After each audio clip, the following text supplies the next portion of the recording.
It was your face, huh? That's what they all say. Get in the car!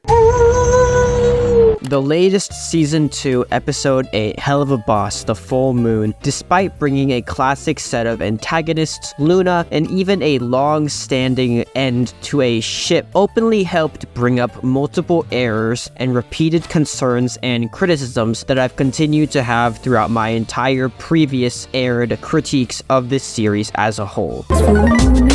The episode starts off with a stale musical where they once again, for whatever reason, decide to put in lines and bars throughout it that don't fit in with the song that's being sung. It's been written in stone and above. Shut the fuck up! Pretty much the same criticisms that I've given to Hazbin Hotel. And touch their hearts, or whatever angels have. So your best friend screwed you over, acted nice when she not nice.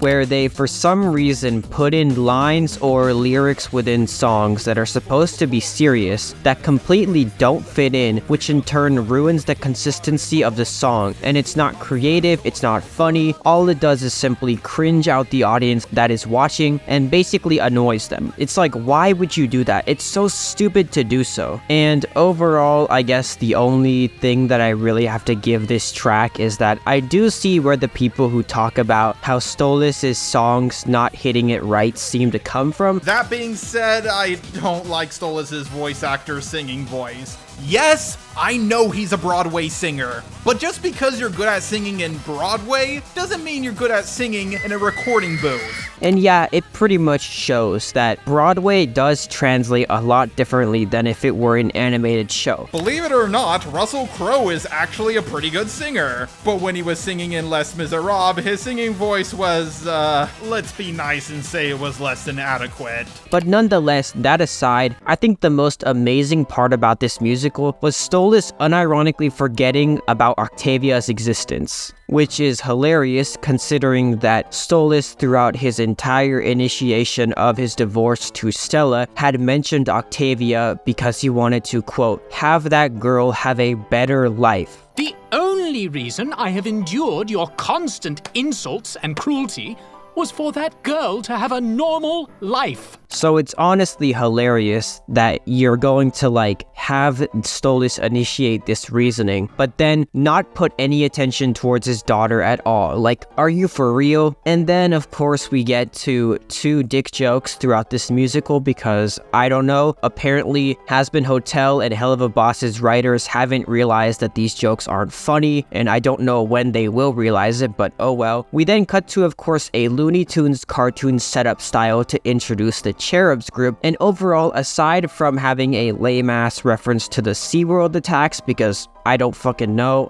I guess the funny part about the Cherubs introduction is them trying to justify their actions by saying this. We are still helping people. We just provided that man with an opportunity. After that performance, he's sure to get into heaven. We just saved a soul. With the irony in this situation being that, of course, if the Council of Heaven actually knew what the Cherubs were doing, then the guy they interacted with would unironically end up getting screwed over. But it's a rather stale joke, but anyways, that aside, I think the biggest ironic part about this scene is that somehow the Cherubs are unironically better at fake human disguises than the literal imp crew of Helluva Boss. And in addition to that, I think the other kind of weird part is that if these Cherubs were kicked out of heaven and are no longer official angels, then why do they still have their wings? And why can they still fly?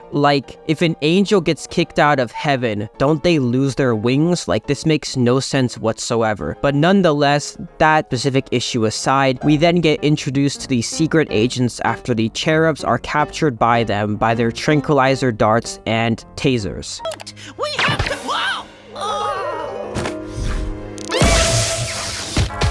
And overall, aside from their talk with the Cherubs at the beginning, the agents really serve no purpose here. They're kind of just present in the episode to just pad out the runtime and offer corny punchlines throughout. But that aside, we then of course cut to Blitz and the gang returning from one of their missions, and for whatever reason to this day, Viv and the team have for some reason not decided to give them human disguises, despite having almost every single character harp about the importance of it, with with Loona included. Well, I can blend in with humans easy enough. Just let me tag along. Wait, say that again. I can blend in. Do you have a human disguise? You three have been screwing around on Earth this whole fucking time without human disguises? As well as even Blitz taking into consideration the importance of this criticism as well. How the fuck did you get caught by humans? Are you little creatures not being careful up here? You know, if you get in trouble, I get in trouble. We don't want that. We're gonna do this the old-fashioned way. We're gonna need disguises.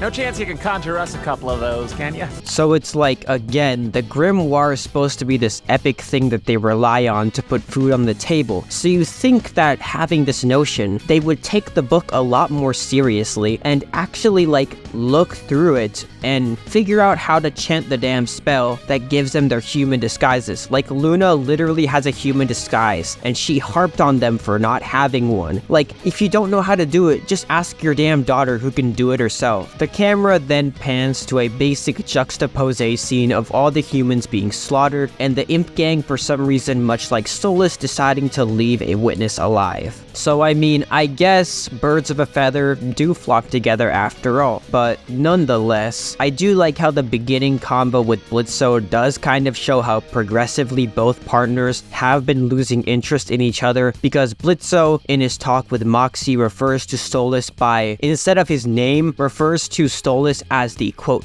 bird. A few months? Yeah, the birds started giving me more ways out of our monthly fuck sesh. Like as if Stolitz is a meaningless stranger who has no impact on his well-being. So overall, some relatively okay foreshadowing from the writers. The later talk between Loona and Blitzo is like moderately okay, except for the part at the end. Oh shit, he's getting bored of you. If someone wants to see you less and less, if they give you chances to ditch, they probably want out themselves. How do you know, Loona?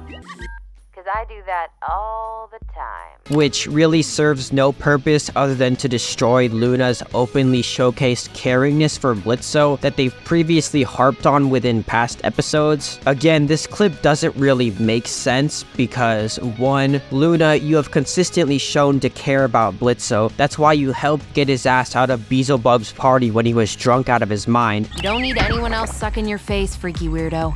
You need to drink something other than Beetlejuice. No. Alongside the fact that Blitzo didn't give you a chance or an opportunity to ditch out, you just did it on your own. Like, girl, you got it all mixed up. Skipping all of the unnecessary sex jokes for the next 30 minutes aside, we then jump to scenes of the Cherubs and the secret agents initiating an alliance with each other. And overall, the scenes of them talking to each other are relatively okay. The scene where they show off the mecha demon suits on top of the Loona furry costume, like, I guess for some reason the show just can't have a serious punchline. Stay serious. They have to for some reason make some stupid punchline within it, with this punchline being a furry joke, or that like the punchline is meant to be delivered towards the fandom because the fandom's known for their obsession with Loona. It's not a very good joke, it's just dumb and ruins the whole dramatic part of the suit up scene for the Cherubs, and it's like, why is the suit even there? It's just your average furry costume, which is stupid because if they actually had a suit that could impersonate Loona's identity to that extent, they could have done so much more with that. As cliche of a theme as this would be, they could technically have one of those like, oh, there's the clone of the character versus the actual character. We have to find out who the real one is. And I mean, yeah, it's a cliche thing to do, but like, it's not necessarily a bad cliche. I mean, it works. It's a very suspenseful cliche that they could have actually used to progress this episode. And the series a lot more better as a whole than just, oh, haha, guy in a fur costume, like so stupid. Anyways, that stupid punchline aside, we then cut to scenes of Blitzo and the Cherubs essentially going to multiple brothels, and yeah, it makes sense why there would be a bunch of sex-related stuff, but like, bro, even this is a bit excessive. We then cut to arguably the dumbest scene in the episode so far. This guy truly is a sicko! Can I help you out? Hello, fellow vile helpies! We are on a totally normal demon day! Just Bitch, are you dumb? Pardon me? Are you dumb? I think she's dumb. Yes, guys, don't you just hate it when you miss the voice of the person that you fought previously and miss hearing them after they scream out loud 3 feet next to you? Don't you just hate it? Oh wait, right, sorry, that doesn't happen anywhere at all. Like, bro, come on. I know Blitzo is stupid, but this is ridiculous. Blitzo is not deaf. Like, nowhere in the Secret Agent Factory did it show that the Cherub's voice got changed by the bot, or their voices got hidden or disguised by it. Considering the spider was able to talk perfectly with them, no trouble at all. Also, the disguises don't hide them either, considering in the later scenes, people actually comment on their outfits, stating, Oh, darling, look, voyeurs. Positively adorable, darling. Not to mention, in later fights, Loona and Millie were also able to perfectly recognize them in their outfits, so yeah, this is stupid. We then cut to more relentless sex jokes, and before people make the defense of, oh, of course there would be objects like that, no, that's not the point. The point is that they're doing it so excessively to the point where it doesn't even help the plot, it's just there for shock value, which comes off as rather stupid and desperate and repetitive. Like, I think if anything, the biggest irony here is that the literal anime demon girl on the body pillow throughout the scene with Blitzo and fizzarolli is unironically somehow the best drawn and most tasteful thing there. So yeah, props to whoever drew that, but anyways, we then of course transition to scenes of the cherubs spying on Blitzo and fizzarolli, and after hiding throughout the entire 14-ish minutes so far, they then finally decide to take action, which then leads to Loona and Millie once again cutting in to interrupt them, and make a pretty lackluster explanation as to why they're stopping them now. What? How did you know? Find ya? We were already following our dumbass boss to make sure he doesn't fuck up and lose our meal ticket. Bullshit! Again, this clip doesn't really make sense for 2 reasons. The first being that, well, if you were following your boss, then how did you not see these cherubs repeatedly enter their buildings as Blitzo in their repeatedly visible fake mecha suits and not get suspicious by that? Like, it's literal textbook stalker material, and it makes it even more dumber when Moxxie says this. And you weren't exactly covert. Like, if that's the case, Moxxie, then why did it take y'all this late into their evidently stalker-like behavior to finally put a stop to them? Like, what? And again, this kind of just goes back to the whole, like, Loona fursuit joke again. And it's like, bro, all that joke showed us was how stupid of a punchline it was, but also the fact of the matter being that y'all could have actually took the appearances that Blitzo, Moxxie, and Millie had, and actually made them in suits that were realistic, considering y'all sat with them in interrogation rooms for hours on end and got video and photo evidence of what they look like. Like, you guys were able to create perfect replicas of Loona's appearance. Why the hell can't you do it for them? Why can't you create good demon replicas when you literally have a reference form to do so? This is so stupid, but more or less, if anything, ridiculous on Blitzo's end. Because if Millie and your literal daughter were able to tell that these are clearly imposters and imp disguises, then how the hell were you, after hearing their voice and being that close to them, not able to properly figure out it's them either? Like, Loona literally says this. You got a lot of nerve coming to our neighborhood after the ass kicking you took last time.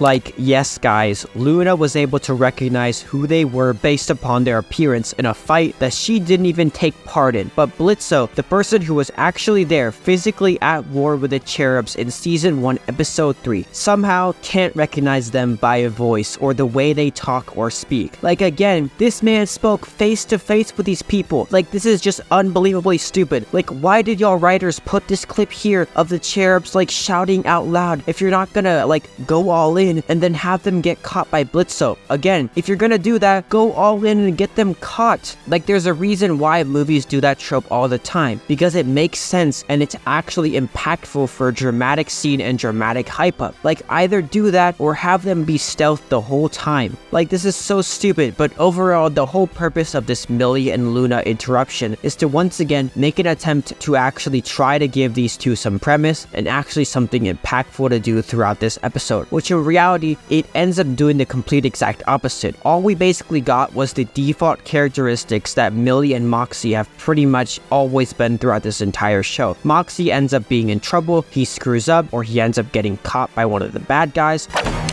Welcome to hell, bitch!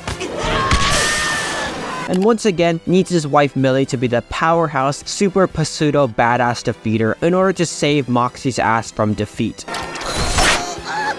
Wait, what?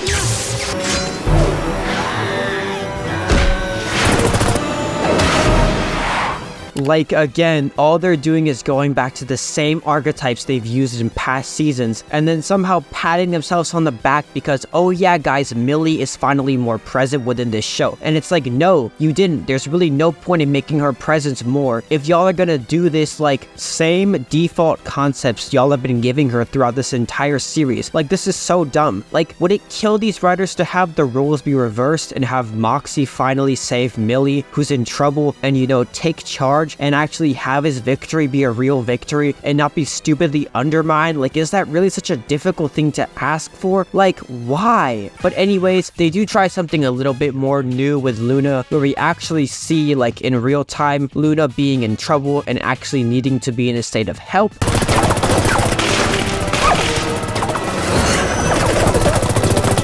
Which it is nice to see them finally kind of showcase this more vulnerable side to Loona as a character, with it unfortunately being kind of undermined with Loona being saved by random unforeseen circumstances. And what's worse is that this scene could have been way better if they had Blitzo come in and save the day, because then we could have actually seen it be a more humane and more softer and more calmer side of Blitzo as a father figure and be the rescue squad or rescue hand in question, instead of always having it be the other way around, and we could have actually seen a more softer and more humane side to him as a character. And it's just, you know, a bit of a disappointment. And overall, the dumbest scene that probably occurs within this fighting scene is the scene where Blitzo picks up a coin after a dude gets his head shot. No you don't, bitch! Hey, wake up, asshole! Yes guys, the IMP boss, who has had experience with weapons and actual range gear for some reason, didn't hear the sound of an active gunshot as well as the impact of a bullet to the head. Like, you don't even need to be a weapons expert or ever held a gun in your life to know what a headshot to the brain looks like. This is just unbelievably stupid. And ultimately, this is exactly what I mean by, like, this could have been way better if they had Blitzo, you know, return the favor and actually have him come in and save Loona's ass from being gunned down by the sheep cherub. Like, this would have been so much better, because then not only would it have impacted Loona, as it would show Blitz as an important father figure, but it would have Loona take him much more seriously, and it would show that Blitzo actually does uphold others' actions and keep in mind seriously the favors that others do for him. Like, they could have utilized this scene to progress Blitzo as a character so much further, but instead they just turned it into a one-way punchline and then just never did anything else with it. And it's like, why? Like, there's so much more you can do with this setup. Utilize it properly. Anyways, that aside, Loona then decides to utilize the rocket launcher that was located on the cherub's body, with Loona then deciding to shoot a 20-story hotel with these gunshots of causing the building to fall forward, with Moxxie then of course finally doing the actually right thing throughout this entire episode. But nonetheless, this leads to only a section of the building falling on the street and not apparently the whole hotel, because I don't know, the way they try to excuse Blitzo not hearing this whole thing is also stupid, because if Blitzo ignoring explosions is as a result of the bus being in front of him, then how did he not turn around when he heard a giant ass building collapse? Like, what? Like, yes guys, I didn't see the building get exploded and collapse. I for some reason didn't turn around and hear the building fall around. Oh my god. This fight then ends with arguably one of the stupidest moves made by the antagonist character so far. This clip has to be the dumbest moment throughout this entire whole episode. Loona literally has no reason to actually try and keep the cherubs alive. There is no reason for Loona to kick these people back in the portal. Girl, you're able to touch them. You're able to have contact with them. What are you doing? Just kill them. Again, this is the same stupid shit they did in the ending of Hazbin Hotel, where they try to make up whatever some stupid reason as to why these characters stay alive. And they did this in Truth Seekers too. They came up with some dumb reason as to why these people should be kept alive, and it's like, bro, there's no foreseeable reason as to why the characters would be kept alive other than for pure plotline. Just kill them off. Like, at this point, not killing them off ruins the suspense that they had as villains, because at this point all they are is just some Bowser character who keeps fucking with the main heroes and then gets away due to whatever unsubstantiated circumstance. Like, it's dumb. Can we just stop these stupid attempts to keep these antagonist villains alive no matter what? Can y'all just kill these villains off when they rightfully should be killed? We then of course cut to the scene of the agents asking how'd it go, with a reminder of the stupid furry punchline because making fun of furries is funny, I guess. Hello, my name's Quay, I'm 34, and I'm a furry. I'm getting tired of his wannabe dog ass. Somebody need to put that motherfucker down. We then of course finally cut to the scene of Stolitz being officially killed off and exterminated from existence. Hallelujah. This scene would be impactful if it wasn't just watching Dumb and Dumber acting like the other person is somehow having a higher ground above them. It's basically watching two idiots do the Spider-Man meme. Like, writers, can y'all actually make it seem like this ship is getting genuinely broken up and not do the fact that you guys need to save face and finally give in to the stronghold of people criticizing this ship to death? Like, come on. Half of the arguments coming from these people are completely ridiculous, especially when Stolitz says this. I have wanted you for so long. The fact that you couldn't believe that I might have these feelings about you, that your first instinct is that it's always about sex. That's enough to know what this is. Man, shut your bitch ass up. Like, yeah, no shit, Blitzo only thinks it's only about sex, because Stolitz, you literally forgot about your own daughter's existence, despite using her as a meat shield to get a one-up at your wife. And not only that, literally in Murder Family, you were literally on the phone with Blitzo getting held at shotgun point by a literal lady from the upper world. You were on the phone and Blitzo didn't disconnect the phone, so you literally heard the entire conversation throughout. And instead of stopping to make sure he was okay or even trying to get help, you instead decided to talk about how much you were gonna do him in bed. Okay, so alright, here's the clip. Huh?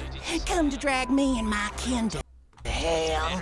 Well, the best part is if you listen super closely, you can actually hear Stolitz still talking while Blitzo is getting held at shotgun point. Look. Huh? Come to drag me and my kin to hell. Throughout that entire scene where Blitzo is getting threatened with his life by this lady, and Stolitz decides, instead of, hey, let me go help my lover or partner, Stolitz instead decides, oh yeah, you know what? Let me just talk about myself while this is all going on. You were literally still talking about it even after Moxxie went back. Because after they killed, Moxxie runs into the forest, right? And then you will still hear Stolitz on the phone still talking about what he's gonna do to him.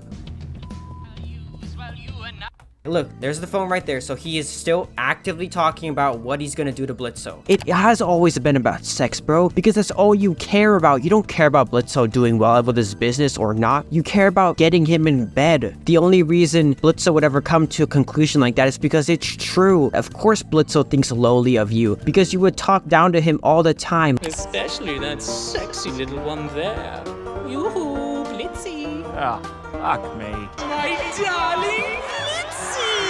Just say my name right, fucking dick. Yeah, I would think the same thing too. The part where Stolitz talks about Blitzo being able to legally go to the human realm. This is an Asmodean crystal. What? Asmodeus has his demons legally travel to Earth for work all the time. You will be technically under his jurisdiction, but you will be able to go anywhere you want in the human realm without fear of consequence, without breaking demon law. Did you take stupid pills today or what? Is also stupid because, bro, you have never cared about Blitzo breaking the law with the grimoire. I have been thinking, you know, I have been permitting you to access the mortal realm less than legally for some time now. Because you actively allowed him to live stream it on his own commercial that was airing on national television. You didn't complain to him about it because you don't care. If anything, Blitzo's angry reaction here is also kind of unwarranted and rather stupid, because of course Stolitz is gonna start wanting to treat you in this relationship as more than just a fuck toy or sex buddy, because that's what you were upset about in Aussies. Stolitz, don't act like what we have is anything but you wanting me to fuck you, okay? You make that really clear all the time. So yeah, of course Stolitz coming into that realization is now gonna finally treat you with the same type of energy, because that's what you demanded he do. Why are you getting mad that he is actually giving in to your requests? Like, if he wanted the relationship to continue, just say so. This scene also represents two people trying to be victims as much as possible when they're not. Like Blitzo, you also think lowly of Stolitz. That's why you took advantage of him when he was drunk, so you could mess with him in bondage play to purely gain access towards the grimoire. The only reason you agree to this sex trade is because you eventually got caught. You're also a manipulator. Bringing up the law into this show is stupid in the first place. Just bring up the fact that you have been getting shit from your family for too long. They've been threatening to exterminate your existence for you giving this book to this demon. Since the book is by the Goetia family, that's obviously damaging their reputation indirectly, because there's this family member who's giving this book to the lower ranking imp and then allowing him to misuse it for his own profit, just so the higher up can have a time happily in bed.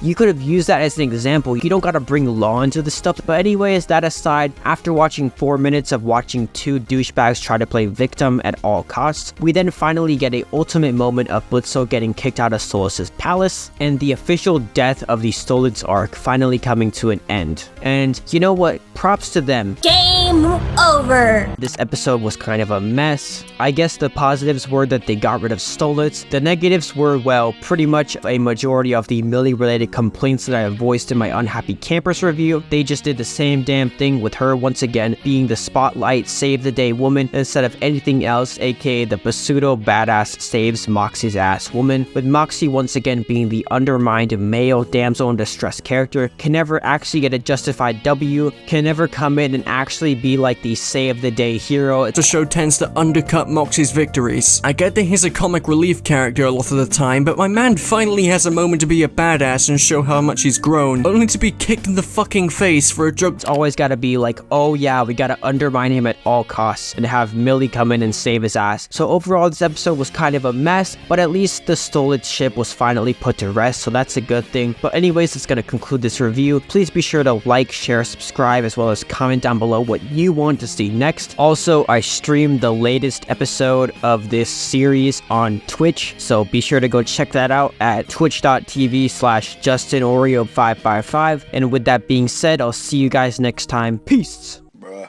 look at this dude. Wait till you see the... No, no, no, no.